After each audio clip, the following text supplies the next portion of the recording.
नमस्कार दोस्तों, let's study YouTube channel पर आपका हार्दिक स्वागत है। आई होप आप अच्छे होंगे, स्वस्थ होंगे।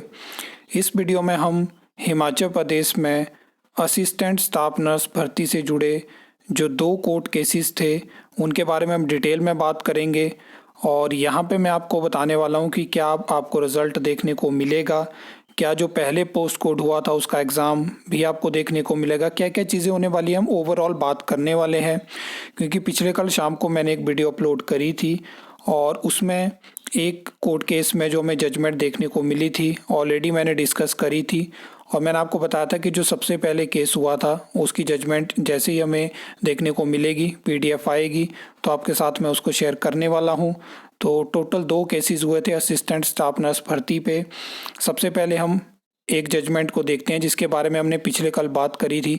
तो देखिए, हाई कोर्ट की जजमेंट आ चुकी है, ये आपके सामने। इसके बारे में ऑलरेडी बता चुका हूँ कि यहाँ पे ये जो पिटीशन लगी थी ये असिस्टेंट स्टाफ नर्स पॉलिसी को चैलेंज किया गया था कि उसमें सिर्फ फीमेल कैंडिडेट को ही क्यों एलिजिबल किया गया, और ये चीज़ के लिए पिटीशन थी और हाई कोर्ट का इसके रिगार्डिंग जजमेंट आ चुकी है।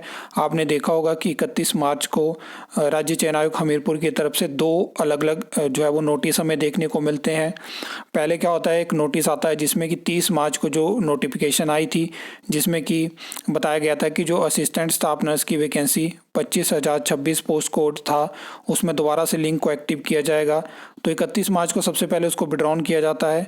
फिर 31 मार्च को ही 3-4 बजे हमें एक और नोटिस देखने को मिलता है जिसमें कि ये मेंशन किया जाता है कि एक्टिव तो लिंक होगा लेकिन उसके साथ साथ जो है वो जो मेल कैंडिडेट हैं वो भी अप्लाई कर सकते हैं। और यही सेम चीज़ हमें इस हाई कोर्ट का ये जो जजमेंट है इसमें देखने को मिलती है।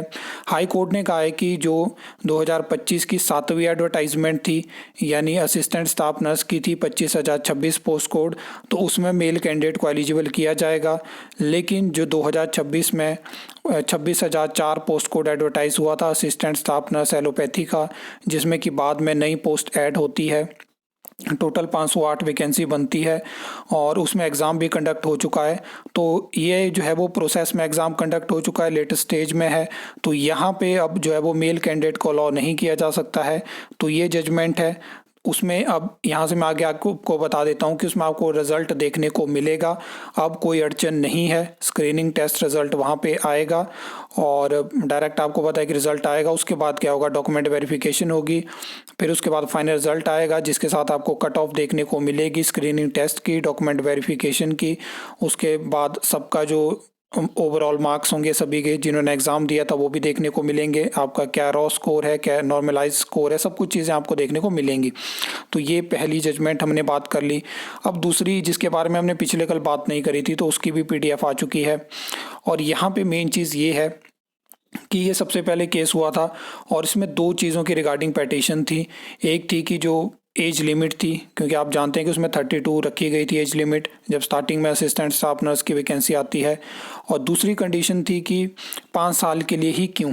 तो उसके बाद होता क्या है कि आपने देखा कि सरकार एकदम से डिसीजन ले लेती है और यहाँ पे भी जो 31 मार्च की रेफरेंस दी गई है, जो राज्य चयन आयोग हमीरपुर की तरफ से नोटिस डाला गया है और मेंशन किया गया है कि क्या क्या चीज़ें हैं, आपने देख लिया होगा। तो यहाँ पे क्या हुआ है कि जो जिनकी पिटीशन थी तो यहाँ पे मेंशन कर दिया गया, मैं आपको बता देता हूँ कि यहाँ पे मेंशन है। तो petitioner does not press this petition, इसका मतलब होता है कि जो पेटिशनर है वो अब नहीं चाहते हैं कि वो परस्यू करे इस केस को। तो उसके बाद क्या होता है कि हमें कोर्ट की जजमेंट देखने को मिल जाती है। तो यहाँ से एक चीज़ तो क्लियर हो जाती है कि जो 5 साल की कंडीशन है वो सेम रहेगी असिस्टेंट स्टाफ नर्स पॉलिसी के साथ। और ऑलरेडी मैं एडवर्टाइजमेंट के साथ आपको पॉलिसी की पीडीएफ भी दिखा चुका हूँ, जिसने नहीं देखी है वीडियो देख लेना और जिसको चाहिए होगी उसको मैं भेज भी सकता हूँ। उसमें मेंशन है कि 5 साल के लिए रिक्रूटमेंट होगी, लेकिन ऐसा नहीं है कि इसको एक्सटेंड नहीं किया जा सकता है। ये चीज़ें डिपेंड करेगी सरकार पे और एक्सटेंड भी हो सकता है ये टेन्योर।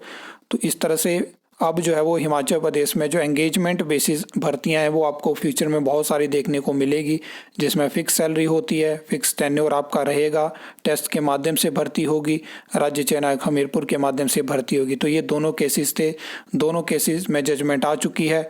अब जो है वो असिस्टेंट स्टाफ नर्स जो पहले का पोस्ट कोड था उसका लिंक एक्टिव है, तो वहाँ पर आप भर सकते हो जिनका वो वाला पेपर अच्छा नहीं हुआ है, जिन्होंने पहले अप्लाई नहीं करा था एज लिमिट की वजह से। मेल कैंडिडेट भी अप्लाई कर सकते हैं। उसके बाद आपको उसका एग्ज़ाम देखने को मिलेगा और ये जो पोस्ट कोड का एग्ज़ाम हो चुका है इसका रिजल्ट आपको देखने को मिलेगा। तो आई होप यहाँ पे आपके सारे जो क्वेश्चन थे वो क्लियर हो गए होंगे। कट ऑफ के रिगार्डिंग भी यहाँ पे जो है वो एनालिसिस करी गई है। आपके बहुत सारे कमेंट्स आए थे, तो अब देखते हैं उसमें। बाकी नॉर्मलाइज स्कोर आपका अलग होगा, जो आपने अभी स्कोर देखा है वो रॉ स्कोर है। इस कोशिश करेंगे कट ऑफ वीडियो बनाने की पूरी एनालिसिस के बाद। आई होप आपको ये वीडियो अच्छी लगी होगी, इन्फॉर्मेटिव लगी होगी। तो वीडियो को लाइक कमेंट शेयर कर सकते हो, चैनल को सब्सक्राइब कर सकते हो फर्दर न्यू अपडेट्स के लिए।